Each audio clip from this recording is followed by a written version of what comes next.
There's a movie online called Love and Mercy, which is the story of Brian Wilson and the Beach Boys, how they rose to fame and kind of then Brian Wilson's descent. And it was a really fascinating movie because I think that Brian Wilson represents what it's like to be a prophet in our world. And I'll talk a little bit about our role as prophecy. But generally, people that are really creative and people that have inspiring and new ideas, that's often what makes them popular and unique, but it's that same thing that causes some people to look at them and think, what's wrong with this guy? He's crazy. And it's that intersection of creativity and being misunderstood that resulted in their greatest hit ever, Good Vibrations. Anybody heard that song before? We've all heard it, right? So it was at that time that that the Beach Boys were looking at Brian Wilson and looking at him like, man, you're crazy. Because he was doing all these different things. It was right around the Pet Shop Sounds, and he was doing these different things in the studio where you'd have a guy in a cello. Instead of playing the cello, he'd have him smacking the cello. And out of this craziness or this bizarreness, this creativity came their number one hit of all time. And it was at that time that the Beach Boys were like at their pinnacle of fame. But it was also at that time that Brian Wilson began to lose it. So as they're becoming more and more famous, he withdraws. He doesn't want to go on the road with them anymore. He decides he's going to start recording his own stuff. Before you know it, he is in his room. We all know the story, right? Brian Wilson spent supposedly 2 years in his room. And when his girlfriend asked him in the Beach Boys movie, she says, "Can I ask you something personally? Did you really spend 2 years in your room?" And he looks at her and says, "It was actually more like 3. So he goes from this pinnacle of the height of creativity to 3 years in his room, isolated from everybody else. Now, we learn in the movie that there's a lot of medical malpractice that he's going through, but during this time, he's isolated from his friends, he's isolated from his family, he loses his wife, he goes through divorce, loses his children. It's a horrible time. And simultaneously, the Beach Boys are continuing to grow, and this talented guy who wrote Fun, Fun, Fun, Surfin' USA, Wouldn't It Be Nice, God Only Knows, and is now miserable and can't even get out of bed. It would take him 20 years to start to recover.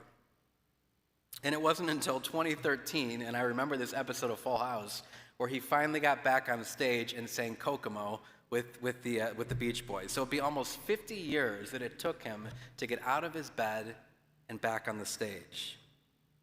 Well, what does this all have to do with the scripture readings today? Well, in life, all of us are called to be prophets. So in your baptism, you are called to be priest, prophet, and king.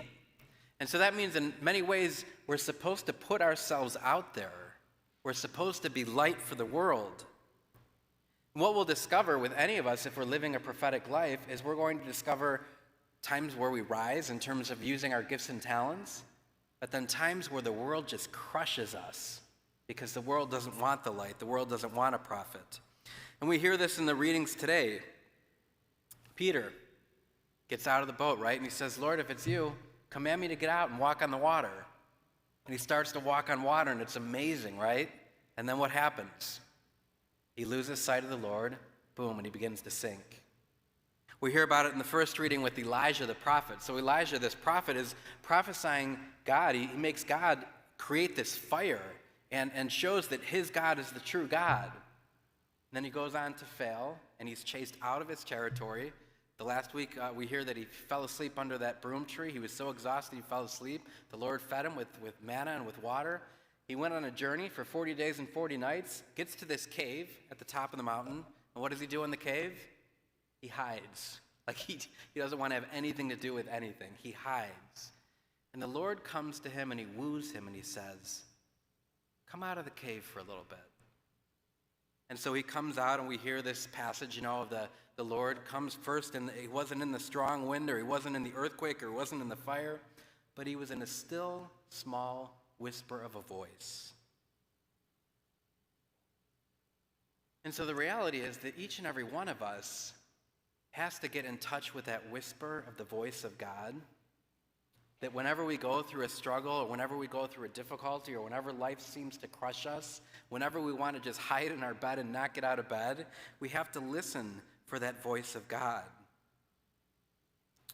You know, and I think about this during this time of the pandemic, because we're all supposed to be isolated, right, in our own homes.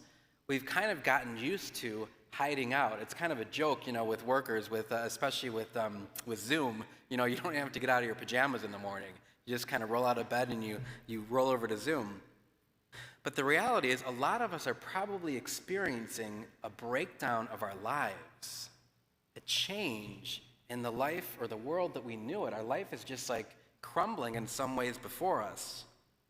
I think about people who were at the peak of their job and then the virus hit and they lost their job.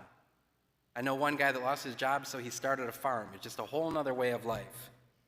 Or parents who seemingly had it all together before the virus, and now they have to be husband and wife. They have to both be working. They have to homeschool and teach their children. Their lives are just turned upside down.